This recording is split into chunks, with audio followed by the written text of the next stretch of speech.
Good afternoon, trainers. Today I'm talking about weird events that have happened throughout my life or in recent times. This is my doll Molly, and I've noticed a few strange things with her, although I do not believe she is haunted. So we'll start with the story of Molly. I purchased her from an antique store when I was a very young child. I thought she was the prettiest doll I had ever seen. When I brought her home, I noticed that everything seemed a bit more heavy.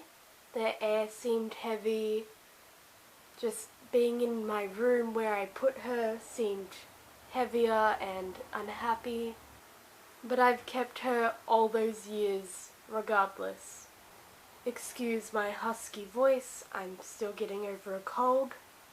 As most YouTubers are, we tend to get sick around the same time, it seems. So Molly is made of porcelain, and I apologize to viewers who are afraid of dolls. Feel free to look away. She is very delicate, and it wasn't until this year that I realized there was this little bead on her necklace, because it had been facing the opposite way all the years I had her, and she was just seated on a shelf. Some strange things I noticed with her were that there were marks on her attire which were not originally there. On her knee, or near her knee, there's a little scratch. You may see just a faint white line. At the back of her dress, it's all torn. The veil is torn, as if it had been pulled, and there's a little bit of damage all there. Sometimes it feels like she's staring at me, but I guess that's the feeling these kind of dolls give off. One of her hands is usually concealed by her dress, which is quite creepy. And there was this odd stain on her dress which looks like dried blood. Now, I don't know how a doll can get blood or anything on it if it's packed away. Talking about being packed away, I would position her so I could not see her face. I would either put her in a box and cover her face, because I did not want to wake up with this staring at me. Whilst cleaning up my room, as I am getting a new wardrobe, this is a picture drawn up. It will be enormous to fit all my clothes, as I mentioned in a previous video that my wardrobe, the one built out of metal poles, plastic as the joints, and a canvas to cover the entire wardrobe, collapsed because the metal, instead of being straight, it broke, which caused everything to collapse on itself. Clothes were everywhere. It was dreadful to clean up. My dresses have been on the floor since. It's been about a month now, whereas my pants, shirts, whatever else were put back in the wardrobe, the part that could be saved, because it wasn't too damaged. So I'm looking forward to having this wardrobe in 4 to 5 weeks, and I just hope I have enough room for the men to come in to build it. Now, while I was cleaning up, this was yesterday, I looked at Molly, the doll, and felt a sharp pain in my neck. And it was this stinging sensation just here around my neck. I look in the mirror and it looks like somebody's either scratched me or a part of wire has been wrapped around my neck and pulled. It was hot, so I could have been sweating and my skin got irritated. But then my back was turned to her. My hair was tied up the entire time, and I felt the exact same feeling on the back of my neck. It just didn't make sense, so I rushed off to the bathroom to put ointment on the side of my neck and the back of my neck, including sun spray for sunburns, and they continued to hurt.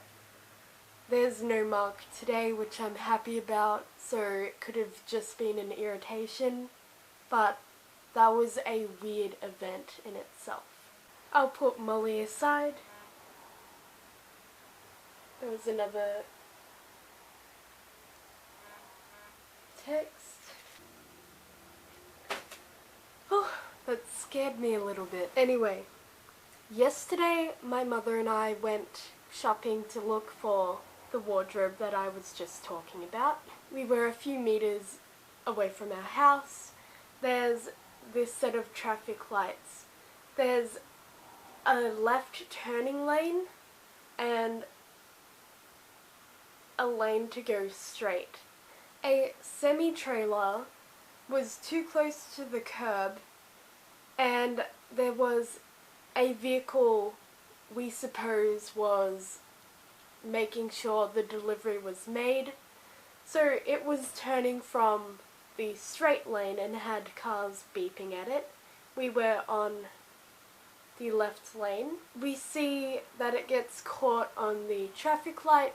It spins it around and knocks off one of the cylinders you see where the green light was. That's the one that got knocked off.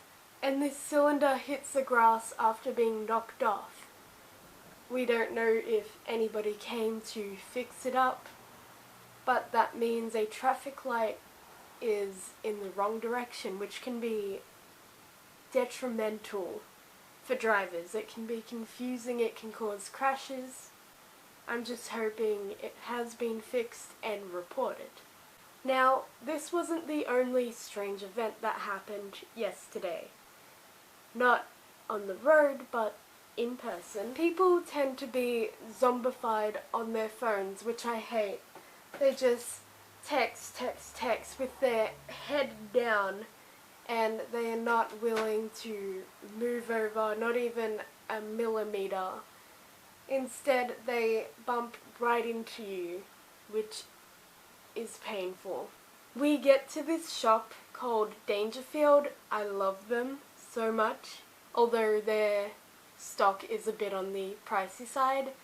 They sell things like pins, shoes, dresses, skirts, shirts, you name it. We're looking around, my mum and I see this pair of orange shoes. And my mum encourages me to try them on, and I'm thinking they're never going to fit. I'm always the unlucky one. One of the workers spotted us looking at the shoes, and she yells over, "Oh, that's the last pair." And I say in my head, "Great, of course it is. It's not my size." And Mum asks, "What size is this one shoe?" And she has a look at the shoe, and there's no size on it. However, the box outlines the details about what shoe size it is, where it's from, and it happens to be my size. I am feeling like I won the lottery. She gives me these sockets, which are stockings pretty much, but only up to your ankle, hence why they're called socks. Socket. I put them on, have a seat on this box that the lady pulls out, and try my luck at fitting the shoes.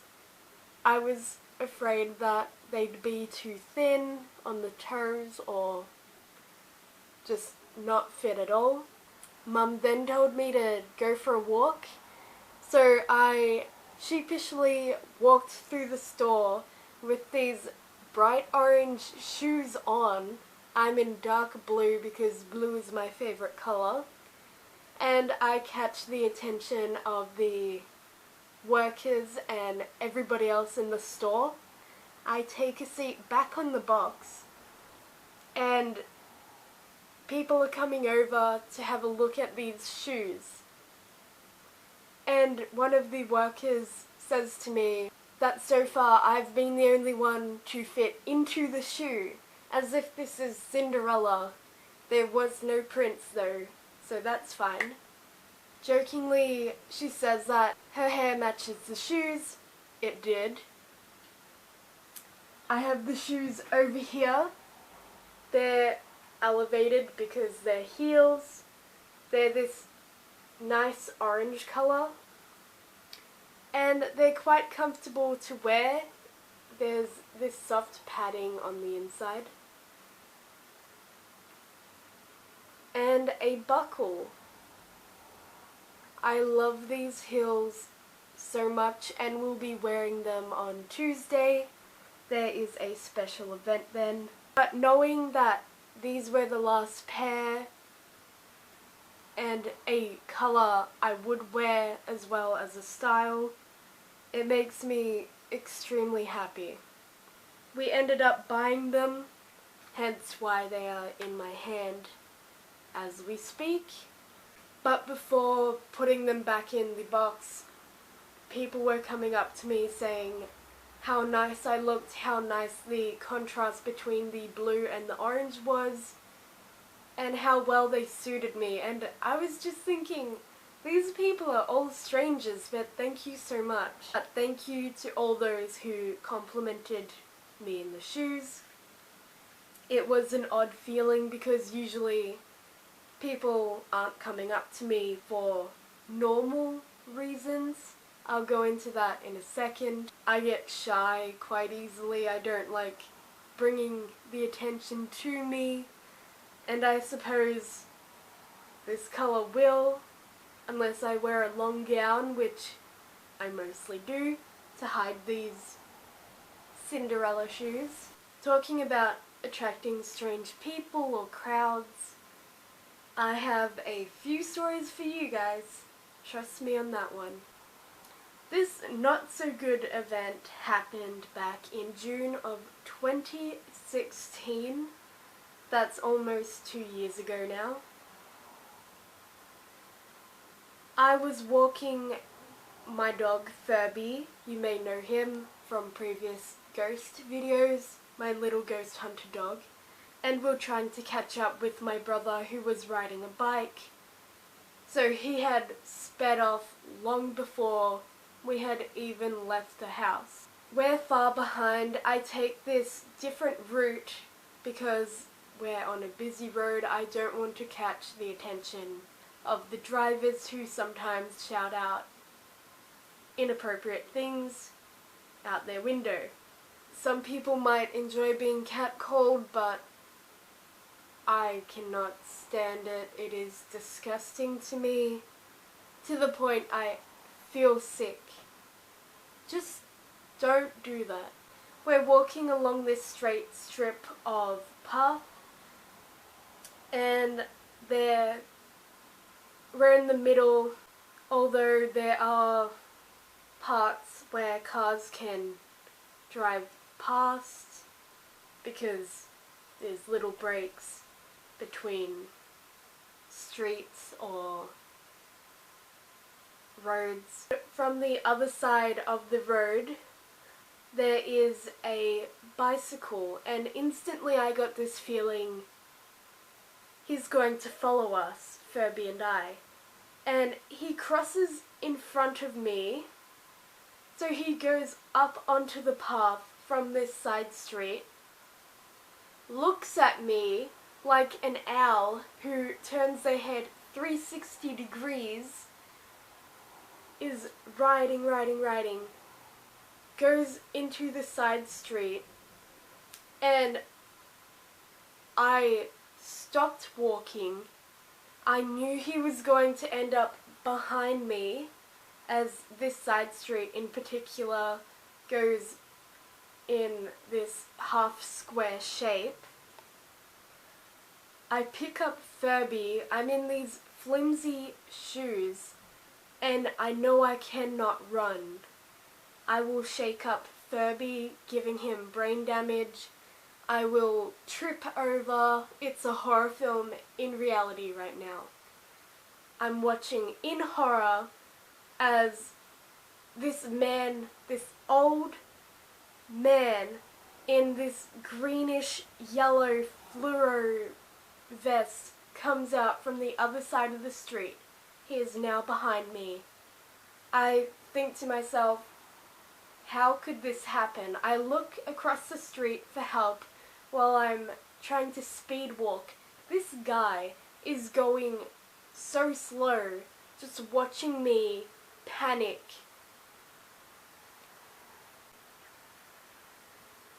And the people across the street, I knew they couldn't help me.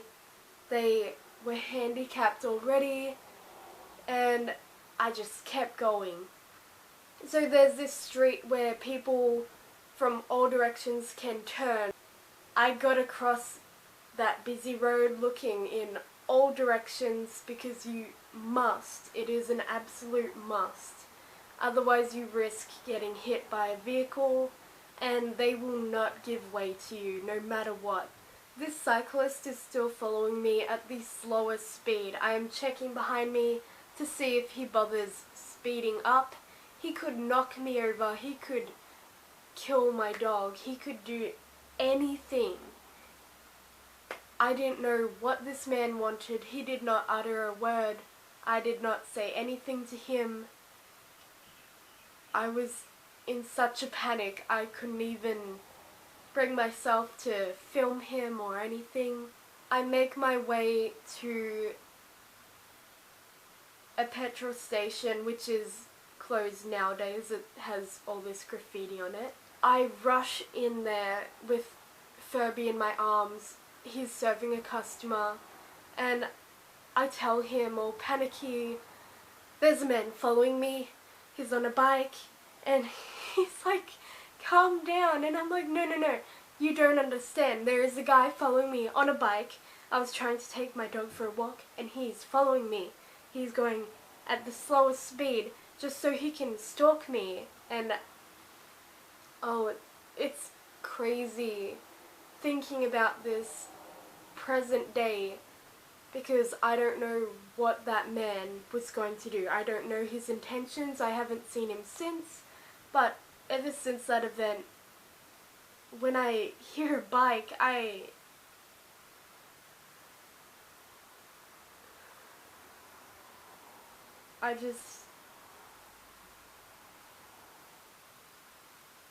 make sure it's not the old man.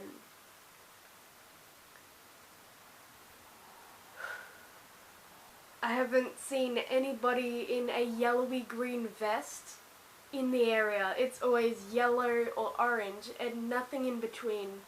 So for a while I was scared walking home, thinking I'm going to see him again, he's gonna come back. But the one thing in my head that did go well is I'm not going home with this creep following me, because then he will know where I live and he can keep on going to that place. So if you are ever being stalked, go to a safe place. Do not go into an alleyway. Do not go somewhere where you can't get away. Like a tree, if they know how to climb trees, they will get you. If you run to someone's house that is empty and you're knocking on the door, they will get you. If you run onto the street, you may get hit by a car. So be safe, don't get killed, and ensure that your well-being is kept. I'm still talking to this cashier, and I see the cyclist. In a shaky voice, I just said, "That's him." I pointed. It's him. He looks into the petrol station and the cashier goes outside and then the cyclist speeds off. He just, instead of going that snail slow pace, you can just see him pick up speed. It was so chilling. That look inside the shop where I was, the petrol station. I didn't know what to say, I didn't know what to do. He said I could sit in his office for as long as I liked. Asked if I needed anything and I said I'd be fine, I just need to calm down and relax. I sat in his office for 20 minutes or so and I texted my mum and some friends telling them what happened. All that time I was holding Furby in my other arm. I type text one-handed and just patting him, telling him it would be okay. I get out of the man's office, the cashier, and tell him I'm ready to go home. He says okay. I check both ways of the path, ensuring that there's no cyclist. I'm so shaky at this point.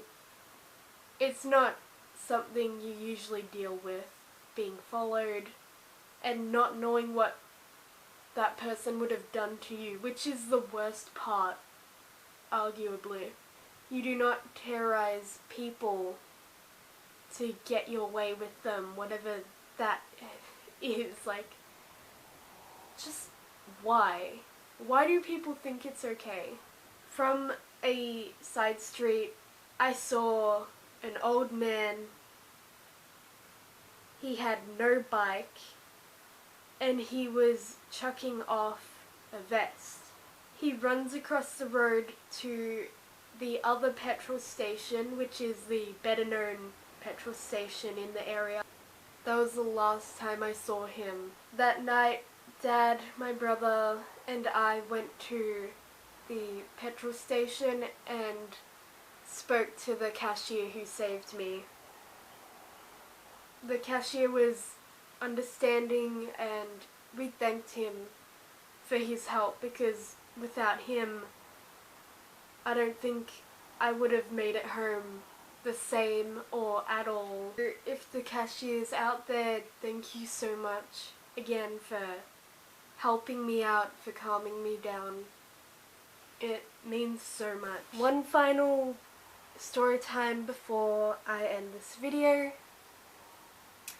I was at the train station. This was maybe 2014 or 15. I have my earphones in my ears plugged into my phone. I'm listening to the radio. I'm looking at the clock to see what the time is. It's around 3:30. Then I feel a tap on my left shoulder. I turn around and there's this girl a little bit shorter than me. I'm a little shocked that anybody's come up to me, especially after school. We have the same uniform on, and I take out my earphones. She tells me she needs help, that she can't go home. We get on the train together. I let her sit down, I stand up. I'm holding on to the bar. I try to make this as quiet as possible, asking what station she's getting off. I get a few stares from the passengers sitting next to her. And she says the name of the same station I'm getting off at.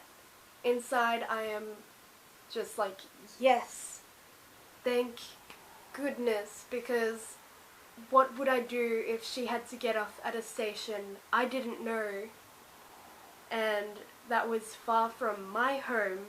We're talking along the way about her situation.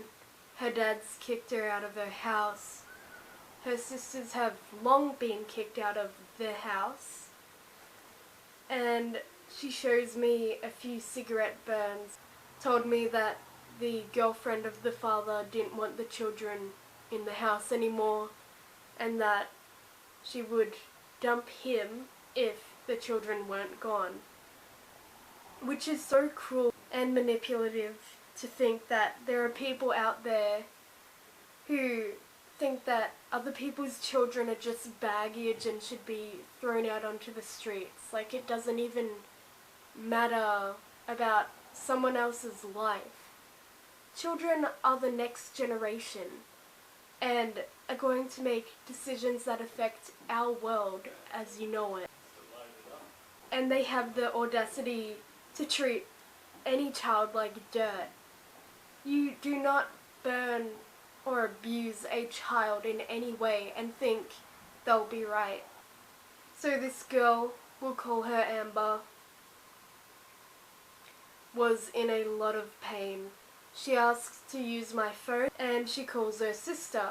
Her sister's sounding very unhappy, telling Amber that she can't go there, but if she has nowhere else to go, they'll look after her for the time being. We get off at the station and head to the bus stop and ask a few people, do you know where this place is? They do not. I've forgotten to text my dad to pick us up, and I give her the bad news that we'll have to walk to my house. We get home, we're not too tired. I offer her a drink of water after entering the house. For some reason on that day, the doors were closed. So from the inside of the lounge room, my brother and father, as well as my dog, Furby, could just see two silhouettes walking into the house. Furby did not bark. The boys did not say a thing. It's as if they knew something was wrong, because I'd never bring home people, especially strangers. But this girl, Amber, was in need of our help. She needed to get home. She refused a drink of water, and I told her I'd be right out after discussing with my brother this girl's situation. 2 weeks prior, he had been in the same place this girl's sister lives. This is by absolute chance that he was exploring the suburbs around us. He knew the way, and thankfully for us.